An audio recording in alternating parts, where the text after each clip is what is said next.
2 millions. C'est le nombre de trajets réalisés chaque jour par des véhicules thermiques dans l'agglomération lyonnaise. La moitié de ces déplacements sont inférieurs à 3 km. Afin de changer les mentalités et réduire les émissions en CO2, la communauté urbaine de Lyon lance cette année le programme Optimode, présenté par Gilles Vesco, vice-président du Grand Lyon. D'ici 2020, l'objectif énergétique et environnemental, c'est de réduire de 200 000 tonnes de CO2 par an les émissions de CO2 et également de polluants et de particules fines grâce au report modal. On le fixe entre 8 et 10%.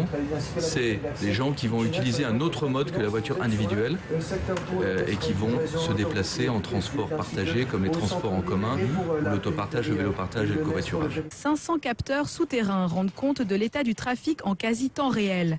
Ils seront 1 millier en 2020.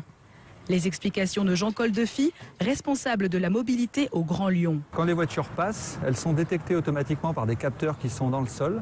Cette information ensuite transfère par des fibres optiques et ensuite est traitée. Et derrière, on peut renvoyer des commandes aux contrôleurs de feu qui sont situés tout le long de la voirie. Il y a grosso modo 1500 contrôleurs de feu sur l'agglomération lyonnaise.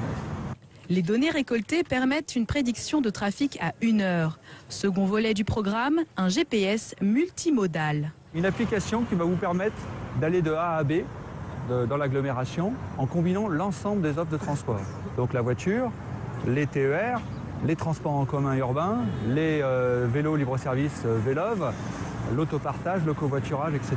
Cette application, bientôt disponible sur smartphone, calcule le temps de parcours et le coût du trajet. De quoi dissuader les automobilistes de prendre leur véhicule lors d'embouteillages. Jean-Loup Gauduchot, directeur de la société Cityway, expert en système d'information de transport public.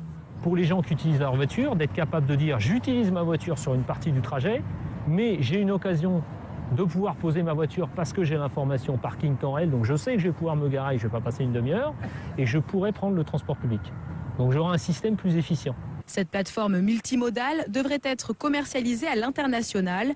Un projet est en discussion avec la ville de Chicago. Elle permet également d'améliorer le fret urbain. On saura en temps réel quel trajet faire en fonction de l'occupation des places de stationnement et le logiciel va automatiquement donner la tournée et l'ordre dans lequel le livreur devra livrer les magasins. Le programme Optimode est précurseur au niveau européen. L'Union européenne pourrait bientôt dupliquer ce modèle dans 5 autres agglomérations telles que Madrid ou Turin.